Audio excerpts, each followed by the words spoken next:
من الشيطان الرجيم بسم الله الرحمن الرحيم فأما إن كان من المقربين فروح وريحان وجنة نعيم وأما إن كان من أصحاب اليمين فسلام لك من أصحاب اليمين وأما إن كان من المكذبين الضالين فنزل من حميم وتصلية جحيم إن هذا لهو حق اليقين فسبح باسم ربك العظيم آمنت بالله صدق الله العظيم رب اشرح لي صدري ويسر لي أمري واحلل عقدة من لساني يفقهوا قولي رب زدني علما ربنا زدنا علما وفهما وألحقنا بالصالحين ربنا تقبل منا إنك أنت السميع العليم. معزز و محترم ناظرین، السلام علیکم ورحمۃ اللہ وبرکاتہ. سورۃ الواقعہ کا آج آخری درس ہو رہا ہے. یہ اس کی آخری آیات ہیں. جس طرح آغاز میں 3 گروہوں کا الگ الگ تذکرہ ہم نے پڑھا، مقربین کا، اصحاب الیمین کا اور اصحاب الشمال کا. اب آخر میں پھر کنکلوڈ اب ہو رہی ہے سورت، اور اس میں مکمل پھر 3 گروہوں کا تذکرہ ہے، اور بالکل سادہ اور سمپل الفاظ میں کہا گیا ہے کہ مقربین کا اب کیا حال ہوگا، اصحاب الیمین کہاں ہوں گے، اور اصحاب الشمال جو ہے ان کے ساتھ کیا سلوک کیا جائے گا. بڑی خوبصورتی کے ساتھ اس سورت کو یہاں پر سمیٹا گیا ہے.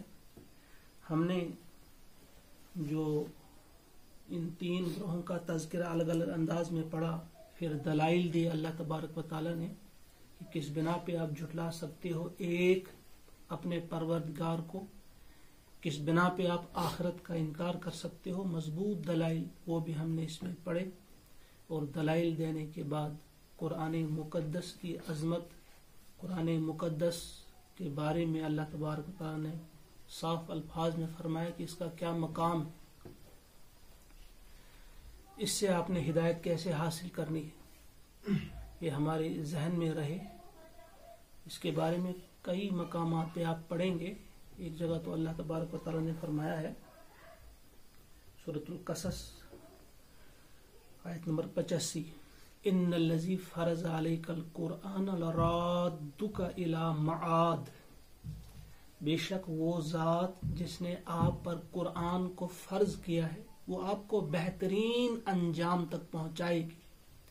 وہ ذات اللہ، یعنی اگر آپ بہترین انجام چاہتے ہیں، اگر اس وقت یہ حضور علیہ الصلوۃ والسلام سے فرمایا گیا تو یہ وعدہ ہمارے لیے بھی ہے، ہم سب کے لیے یہ وعدہ ہے کہ اگر ہم اس قرآن مقدس کے حقوق ادا کریں گے تو یقیناً ہمارا انجام بھی بہترین انجام ہوگا. اللہ تبارک و تعالی ہمارے ساتھ بھی بہترین سلوک کریں گے. لہذا وہاں ایک ایک شخص کو ہم میں سے یاد رکھنا ہوگا کہ اس قرآن کا سیکھنا فرض ہے، اس کا سکھانا فرض ہے، اس پہ غور و فکر کرنا، تدبر کرنا اور اس پر عمل کرنا. اگر ہم سادہ لفظ میں بیان کرنا چاہیں جو قرآن کے حقوق ہم پر ہیں، پہلا حق اس کا یہ ہے کہ ہم اس پر ایمان لے آئیں، پورا یقین ہو ہمیں کہ اللہ کی کتاب ہے، اللہ کا کلام ہے. اس کے بعد دوسری چیز اس کو سیکھنا ہے، اس کو سمجھنا ہے. تیسری چیز اس پہ عمل کرنا ہے. چوتھی چیز اسے پہنچانا ہے ہم نے اپنے جو باقی بھائی ہیں جن تک یہ ابھی نہیں پہنچا، جو اس کی قدر و منزلت ابھی تک نہیں سمجھ پا رہے، ان تک بھی یہ پیغام پہنچانا ہے یہ بھی ہماری ڈیوٹی ہے، یہ بھی ہم پر فرض عائد ہوتا ہے، اور اس کے بعد اس کی اقامت وہ بھی ہماری ڈیوٹی ہے کہ اس قرآن کو قائم کیا جائے۔ تو اگر ہم اس کے یہ حقوق ادا کریں گے تو ہمارے لیے بھی وہ وعدہ ہوگا جو حضور سے فرمایا اللہ تبارک و تعالیٰ نے، ان الذی فرض علیک القرآن لرادک الی معاد۔ لہذا اس قرآن پاک کو سمجھنے اور اس پر غور و فکر کرنے کی ہم سب کوشش کریں گے انشاءاللہ العزیز۔ تو آج اب آخر میں اس کو سمیٹا اب جا رہا ہے، کنکلوڈ کیا جا رہا ہے، یہ تذکرہ کرنے کے بعد اب فرمایا جا رہا ہے فَأَمَّا، تو سنو اب ٹھیک طرح سے، فَأَمَّا إِن كَانَ مِنَ الْمُقَرَّبِينَ، موت کا تذکرہ کیا کہ جس پر موت آتی ہے آپ کے قریب تو کوئی آپ میں اس کو وہ واپس نہیں کر سکتا، آپ میں سے کوئی بھی ایسا نہیں ہے کہ جو اسے روک سکے۔ ترجیعونہا ان کنتم صادقین، اس سے پہلی والی آیت جو ہے کہ لوٹ کر تو دکھاؤ، تمہارے عزیز، تمہارے بھائی، تمہارے چہیتے آپ کے سامنے جب مرنے لگتے ہیں، ان کی جان فَإِذَا بَلَغَتِ الْحُلْقُومَ وَأَنْتُمْ حِينَئِذٍ تَنْظُرُونَ وَنَحْنُ أَقْرَبُ إِلَيْهِ مِنْكُمْ وَلَكِنْ لَا تُبْصِرُونَ، ابھی آپ نے پڑھا جو کل کے درس میں کہ آپ دیکھ رہے ہوتے ہو کہ وہ تمہارے ہاتھوں سے جا رہا ہے، اس کو ہم لے رہے ہیں واپس۔ تو اگر آپ کا یہ خیال ہے ان کنتم غیر مدینین کہ آپ کسی کے کنٹرول میں نہیں ہیں، اگر آپ کسی کے محکوم نہیں ہیں، کوئی آپ کا حاکم نہیں ہے، تو ذرا دیکھو، اس کو لوٹاؤ، روک لو اسے ذرا۔ اگر ایسا نہیں ہے، وہ ہمارے پاس چلا آتا ہے تو پھر دیکھو اس کے بعد کیا ہوتا ہے، اس کے بعد کے حالات بتائے جا رہے ہیں جب ہم ان کو واپس لے آتے ہیں۔ جو بھی شخص یہاں سے جاتا ہے تو سنو پھر ان کے ساتھ کیا سلوک کیا جاتا ہے۔ فَأَمَّا إِن كَانَ مِنَ الْمُقَرَّبِينَ، پس اگر وہ مقربین میں سے ہو، نیئرسٹ ٹو اللہ، مقرب بندہ جو اللہ کا مقرب بندہ ہوتا ہے، اس کو اگر ہم اللہ سادہ لفظ میں کہیں گے جو سب سے قریب ہو اللہ کی، وہ ہوتا مقرب، جو اللہ کا مقرب بندہ ہو، بہت اللہ تعالیٰ کے ساتھ قریبی تعلق رکھنے والا، سابقون بالخیرات، جو نیکیوں میں سبقت لے جانے والا ہو، آگے بڑھنے والا ہو۔ فَأَمَّا إِن كَانَ مِنَ الْمُقَرَّبِينَ، پھر اس کے لیے کیا ہوگا، فَرَوْحٌ وَرَيْحَانٌ وَجَنَّةُ النَّعِيمِ، روح، اس کے لیے راحت یعنی آرام ہوگا، اس کے لیے ریحان پھول کو بھی کہتے ہیں، پھول کی خوشبو کو بھی کہتے ہیں، اور سرور کو بھی کہتے ہیں، یعنی اس کے لیے لطف ہوگا، لطف بری زندگی۔ ایک تو آرام ہوگا، کوئی تکلیف نہیں ہوگی، کوئی پریشانی نہیں ہوگی اس کے لیے، اور پھر اس کے لیے سرور ہوگا، خوشی ہی خوشی ہوگی، اور وہ جنت النعیم، اور نعمتوں بھری جنت ہوگی۔ ایسے باغ ہوں گے جن میں نعمتیں ہی نعمتیں ہوں گی، ہر چیز میں اثر ہوگی وہاں پہ۔ اور پھر ساتھ ہی یہ تو ایک اعلیٰ ترین گروپ جو ہے، مقرب ترین بندے جو ہیں، اور پھر اگر اصحاب الیمین ہوں گے جنہوں نے نیکیاں کی ہوں گی، کسی نہ کسی حد تک آگے بڑھے ہوں گے، اگرچہ وہ سبقت لینے والوں میں نہیں تھے لیکن آگے جانے والوں میں وہ بھی تھے، کسی حد تک وہ بھی اللہ کے اس دین کی سربلندی اور سرفرازی کے لیے کوشاں تھے، کسی حد تک انہوں نے قرآن مقدس کو سمجھا، عمل کرنے کی کوشش کی، وہ بھی پیچھے نہیں رہے۔ تو اگر اب وہ اصحاب الیمین میں سے ہوں، وَأَمَّا إِن كَانَ مِنْ أَصْحَابِ الْيَمِينَ، اور اگر ہوں وہ اصحاب الیمین میں سے، تو پھر کیا ہوگا کہ ان کا استقبال کیا جائے گا وہاں پر، اور استقبال میں کیا کہا جائے گا انہیں، فَسَلَامٌ لَكَ مِنْ أَصْحَابِ الْيَمِينَ، اے اصحاب الیمین تم پر سلامتی ہو، تم پر سلامتی ہو، ان سے یہ کہا جائے گا، یعنی سلام سے ان کا استقبال کیا جائے گا، یعنی ان کے لیے بھی وہاں خوشی ہی خوشی ہوگی، راحت ہوگی، آرام ہوگا۔ اب تیسرا گروہ، وَأَمَّا إِن كَانَ مِنَ الْمُكَذِّبِينَ الضَّالِينَ، اب اصحاب الشمال نہیں کہا، اب اصحاب الشمال کی جگہ وضاحت کے ساتھ کہا گیا کہ اصحاب الشمال کون ہیں، سیدھا انہیں یاد دلایا گیا کہ اگر آپ مکذبین ہوں گے، جھٹلانے والے ہوں گے، اور ضالین ہوں گے، گمراہ ہوں گے، اس طرح پیچھے بھی ہم نے پڑھا ایھا الضالون المکذبون لآکلون من شجر من زقوم، یہاں سیدھا نام لے کر کہا گیا کہ اب اگر یہ گمراہ لوگ ہوں گے اور مکذبین ہوں گے، جھٹانے والے ہوں گے، تو پھر کیا ہوگا ان کے ساتھ سلوک، فنزل من حمیم، تو ان کی پہلی ضیافت جو ہوگی، نزل پہلی ضیافت ان کی کیا ہوگی، کھولتا ہوا پانی، گرم گرم پانی. اس طرح ہم نے پڑھا ابھی نزل, مہمان کو جو پہلی, اس کو سٹارٹر آپ کہتے ہو, آغاز میں جو چیز دی جاتی ہے اس کے لیے لفظ آتا ہے نزل عربی میں, فنزل من حمیم. اس مہمان کی پہلی ضیافت آغاز ہی میں جو پیش کی جائے گی وہ ہوگا گرم گرم کھولتا ہوا پانی. یہاں آپ ٹھنڈا پانی پلاتے ہیں جب مہمان آپ کے پاس آتا ہے, یا جوس پلاتے ہیں, کوئی اچھی سی لسی پلاتے ہیں, کوئی شربت پلاتے ہیں, اس کے بعد پھر کھانا وغیرہ آ جاتا ہے جو بھی ہوگا, پہلے کچھ نہ کچھ پلاتے تو اس کو نزل کہا جاتا ہے کہ اس کی ضیافت جو پہلی ہوگی وہ کیا ہوگی؟ شربت نہیں, لسی نہیں, جوس نہیں, بلکہ کھولتا ہوا پانی, گرم گرم پانی ہوگا جو اسے دیا جائے گا. اور اس کے بعد پھر اصلی ضیافت جو ہوگی وہ تسلیۃ جحیم, اور اس کے بعد جہنم میں داخلہ. پھر اصل ضیافت اس کی ہوگی, جو اصل عذاب جو ہوگا پھر جہنم میں ہوگا. پہلی ضیافت تو گرم گرم کھولتا ہوا پانی, بوائلنگ واٹر, اور اس کے بعد پھر بلیزنگ فائر, دہکتی ہوئی آگ, اس میں اسے داخل کیا جائے گا, اس میں جھونکا جانا. پھر فرمایا جا رہا ہے ان ھذا لہو حق الیقین, بے شک یہ سب جو کچھ بیان کیا گیا, اذا وقعت الواقعہ, وہاں سے شروع ہو کر اس کا آغاز جو سورت کا ہے وہاں سے یہاں تک فرمایا جائے یہ سب جو کچھ ہے یہ قطعی حق ہے, یقینی حق ہے. اللہ تعالیٰ فرما رہا ہے, ہمیں جھنجھوڑ رہا ہے, ہماری آنکھوں کو کھول رہا ہے, اور ہم سے فرما رہا ہے کہ سنو یہ قطعی حق ہے, یقینی حق ہے. ان ھذا لہو حق الیقین فسبح باسم ربک العظیم. تو پھر تسبیح بیان کرو بسم ربک, اپنے رب کے نام کے ساتھ, العظیم, عظیم رب. حضور علیہ الصلوۃ والسلام سے فرمایا جائے آپ تسبیح بیان کرو. یہ ہم جو بتا رہے ہیں آپ کو یہ بالکل حق ہے. اگر یہ لوگ نہیں مانتے مت مانیں, آپ ان تک یہ پیغام پہنچائیں, مانتے ہیں بہت اچھا, اگر نہیں مانتے ہیں پھر بھی آپ اس کام کو مت چھوڑیے, آپ تسبیح بیان کرتے رہیے. فسبح بسم ربک العظیم.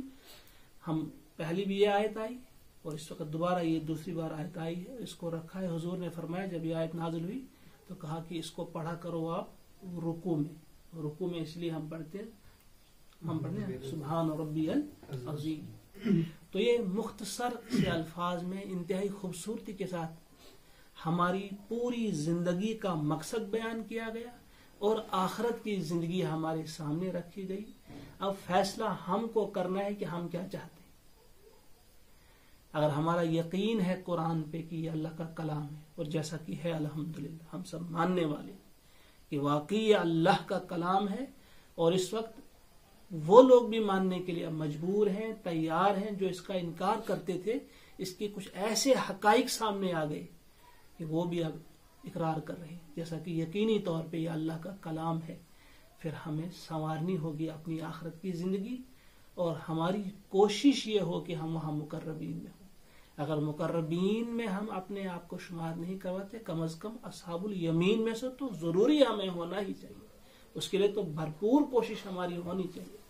اگر یہاں بھی ہم ہار گئے تو پھر تیسری جو چیز ہے وہ سب آپ نے دیکھا, وہ تیسرا گروہ کون سا ہے. اور پھر دوسری بات, یہ جنت اور جہنم کے بارے میں یا مقربین کے لیے جو چیزیں بتائی گئی, انعامات بتائے گئے, اصحاب الیمین کے لیے انعامات بتائے گئے, یہ کچھ بتائے گئے اس صورت میں. قرآن مقدس میں کچھ اور بتائے گئے ہیں بڑی خوبصورتی کے ساتھ ہماری یاد دہانی کے لیے. مثلا ایک جگہ اللہ تبارک تعالیٰ نے فرمایا کلا بل تحبون العاجلہ وتذرون الآخرہ. ہرگز نہیں, بلکہ حقیقت یہ ہے کہ تم محبت کرتے ہو عاجلہ سے یعنی دنیا سے, وتذرون الآخرہ, آخرت کو بھول بیٹھتے ہو, چھوڑ دیا تم نے آخرت کو. یاد رکھو وجوہ یومئذ ناظرہ, اس روز کچھ چہرے ہوں گے, کیا ہوں گے؟ حشاش بشاش ہوں گے, تر و تازہ ہوں گے, دمکتے چمکتے چہرے ہوں گے. وجوہ یومئذ ناظرہ الی ربہا ناظرہ, اپنے رب کی طرف دیکھ رہے ہوں گے. انہیں اللہ تعالیٰ اپنے دیدار سے نوازے گا, اپنا دیدار عطا کرائے گا. کتنے خوش نصیب ہوں گے ان کے چہرے. جب انسان بہت خوش ہوتا ہے, کوئی انعام ملنے والا ہوتا ہے, اس کے چہرے سے خوشی پھوٹتی ہے, کہا اس روز تم دیکھو گے کچھ چہرے اس کو بارونق ہوں گے، اس کے برعکس کچھ اور ہوں گے. یہی اصحاب الشمال جس کے لیے یہاں لفظ ہے وجوہ یومئذ باسرہ، کچھ ایسے چہرے بھی ہوں گے. کیسے ہوں گے وہ بالکل ان کا رنگ اڑا ہوا ہوگا، فک ہوں گے، وہ دہشت زدہ ہوگا. وہ کسی ایک اور موقع پہ پڑھا وجوہ یومئذ خاشعہ، وہاں دہشت زدہ کے الفاظ آئے، ڈرے ہوئے، سہمے ہوئے، انہیں معلوم ہوگا اب ہمارے ساتھ کیا ہونے والا ہے. وجوہ یومئذ باسرہ تظن ان یفعل بها فاقرہ، وہ ان کا یقین ہوگا کہ اب ان کے ساتھ کیا ہوگا، فاقرہ، کمر توڑ برتاؤ. اگر کسی شخص کو پتا ہو کہ اب اس کی پٹائی ہونے والی ہے، اس کو کہیں روکا گیا ہو، تو اس سے پہلے اس کے چہرے کی کیا حالت ہوگی. نے کہا کہ اسے معلوم ہے کہ اب اس کے ساتھ کمر توڑ برتاؤ ہوگا، اور وہ اس وقت اس کے چہرے سے وہ خوف اور دہشت، وہ کلونس، وہ سیاہی اس کے چہرے پہ جو آ جاتی ہے، اس کا نقشہ کھینچا گیا ہے. اگر ہمارا یقین ہے اس بات پہ، اور ہمارا یقین ہونا چاہیے اس بات پہ کہ یہ اللہ کا کلام ہے، تو ہمیں اس چیز کی تیاری کرنی ہوگی. اب دیکھیے صرف اتنا ہی نہیں کہ اللہ تبارک و تعالی مختلف قسم کے انعامات سے نوازے گا، مختلف قسم کے انعامات. ایک جگہ فرمایا، حدیث پاک کی روشنی میں ایک روایت ہے کہ اللہ تعالیٰ پوچھے گا جنتیوں سے، یا اہل الجنہ حال رضیتم، کیا راضی ہو گئے؟ جواب دیں گے جنتی اب بھی ہم راضی نہ ہوں، ہمارے چہرے آپ نے روشن کیے، ہمیں وہ سب آپ نے عطا کیا جو کسی کو نہیں ملا، اتنی سب چیزیں ہمیں ملی، راحت، عیش، ہر چیز، کیا اب بھی ہم راضی نہ ہوں؟ پھر اللہ فرمائے گا اچھا اب میں آپ کو ایک ایسی چیز دوں گا جو ابھی تک آپ کو نہیں ملی. سب حیران رہ جائیں گے وہ کون سی چیز ہے. پھر اللہ تعالیٰ فرمائیں گے اب میں اپنی رضا تمہیں لکھ کر دیتا ہوں ہمیشہ کے لیے، اب جاؤ میں تم سے ہمیشہ کے لیے راضی ہو گیا. جنتی جو ہوں گے جب وہ خوش رہے ہوں گے جنت میں، کبھی کبھی انہیں خیال آتا ہوگا فلاں غلطی، کہیں اس غلطی پر ہمیں ہماری گرفت نہ ہو، کہیں پکڑا نہ جائے. تو پھر جب اللہ تعالیٰ یہ بات ان سے فرمائے گا کہ میں ہمیشہ کے لیے تم سے راضی ہو گیا، نکال دو سارے غم، وہ غم کا کانٹا جو آپ کے دل میں اس کو نکال دو. کہ اس کے بعد ان کے صحیح خوشی میسر ہوگی کہ ہاں اب یہ خوشی ہے. پھر اللہ کا دیدار، ایک حدیث پاک کی روشنی میں آپ تفصیل سے خود پڑھیں گے، تفہیم القرآن میں اس کی وضاحت ہے کہ جو یہ مقربین ہوں گے، اعلیٰ قسم کے جنتی جو ہوں گے، ان کے لیے ہر روز 2 مرتبہ صبح شام ان کے لیے دیدار ہوگا، اللہ کا دیدار. کتنے خوش نصیب ہوں گے. آپ سوال کریں گے بھائی پھر تو ہم کو ماننا پڑے گا کہ اللہ کی کوئی خاص شکل ہے جس طرح ہم دیکھتے ہیں، تو اس کی وضاحت وہاں پڑھیں گے آپ کہ ایسا نہیں ہے. یہ ہماری بالکل ہم کم فہمی، ہم اپنے انداز سے سوچتے ہیں کہ جس طرح سے یہاں دیکھنے کے لیے آنکھ ضروری ہے، پھر اجالا ضروری ہے، تو اسی طرح سے شاید ہم یہ بھی سمجھتے ہیں وہاں بھی یہ چیزیں ہوں گی. تو ابھی آپ نے سنا کہ وہاں کے قانون تو بدل جائیں گے. وَنُنْشِئَكُمْ فِي مَا لَا تَعْلَمُونَ، جو اسی قرآن پاک میں آپ نے پڑھا ابھی اسی صورت میں، کہ وہاں کے قانون بدل جائیں گے، جیسا یہاں پہ ویسا نہیں ہوگا. یہ اللہ کے لیے ممکن ہے کہ بغیر آنکھ کے بھی دیکھا جائے، اور کیسے دیکھا جائے یہ اللہ جانتا ہے. تو وہی جانتا ہے، اللہ اپنی قدرت سے کچھ بھی دکھا سکتا ہے. تو گویا وہاں بہت بڑا انعام جو ہوگا وہ اللہ کا دیدار ہوگا، اور نبی کا جوار یعنی پڑوس بھی جسے ملے، رسول محترم صلی اللہ علیہ وسلم کا، وہ بھی بہت بڑا انعام ہوگا، اور نبی کا دیدار وہ بھی بہت بڑا انعام ہوگا. ایک موقع پہ کیا ہوتا ہے کہ حضرت حفصہ رضی اللہ تعالیٰ عنہ ام المومنین، وہ حضور علیہ الصلوۃ والسلام کے ساتھ سوئی ہوئی تھی، تو کیا دیکھتی ہیں کہ آنسو کے قطرے گرے، حضور علیہ الصلوۃ والسلام کے آنسو کے قطرے گرے ان کے چہرے پر. وہ جاگ گئی، دیکھنے لگی اور کہنے لگی اے اللہ کے رسول صلی اللہ علیہ وسلم، کیا بات ہے؟ ماں یبکی کا، کس چیز نے آپ کو رلایا؟ آپ کیوں رو رہے ہیں؟ کیا بات ہے؟ نے جواب دیا حفصہ کیا تم نہیں سن رہی ہو؟ تمہارا بھائی جو تہجد پڑھ رہا ہے، وہاں سے اس کی آواز آ رہی تھی، مسجد نبی کے قریب تھا ان کا حجرہ، کہ دیکھو آپ کا بھائی کیا پڑھ رہا ہے. وہ تہجد کی نماز میں پڑھ رہا تھا کلا انہم عن ربہم یومئذ لمحجوبون، ہرگز نہیں یہ وہ لوگ ہوں گے جو جنہیں اس روز اللہ کے دیدار سے محروم کیا جائے گا۔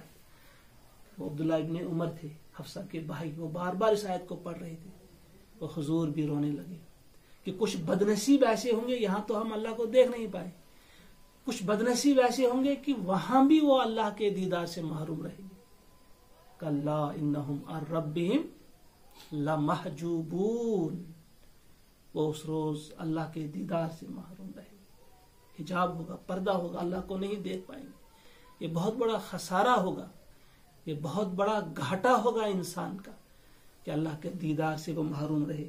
جیسا آج ہم ایک مستقل اور مصمم ارادہ کر لیتے ہیں سبھی کہ اس سورت کو آج جو ہم نے مکمل کیا، اللہ کا شکر ہے، الحمدللہ اس کو ہم نے مکمل کیا۔ اب ہم ٹھیک طرح سے، جو آغاز میں بھی میں نے بات کہی تھی کہ اس کے بہت بڑے فائدے ہیں۔ سب سے بڑا فائدہ تو آخرت کی کامیابی ہے، دنیا میں بھی اس کے ذریعے بہت زیادہ اللہ تبارک و نوازتا ہمیں۔ اگر رات کے وقت یہ پڑھی جائے، جسے آغاز میں نے کہا تھا، اس سے فاقوں کی نوبت کبھی نہیں آئے گی، معاشی حالت اس کی درست ہو جائے گی۔ ہمیں اس کو پڑھنا چاہیے، رات کو پڑھنا چاہیے، رات کے اوقات میں ہم یاد کریں گے، اسے حفظ کریں گے اسے اچھی طرح سے۔ اللہ تبارک و تعالی مجھے، آپ کو، ہم سب کو توفیق عطا فرمائے کہ قرآن سے شغف اور قرآن سے محبت اللہ تعالی ہمارے دلوں میں ڈالے، اس قرآن کی محبت اور قرآن کو بار بار پڑھنے کی توفیق ہمیں عطا فرمائے، اور اس کے مطابق اپنی زندگیوں کو سجانے کی، سنوارنے کی توفیق اللہ تعالی ہمیں عطا فرمائے۔ ربنا تقبل منا انک انت السمیع العلیم۔ السلام علیکم ورحمۃ اللہ وبرکاتہ۔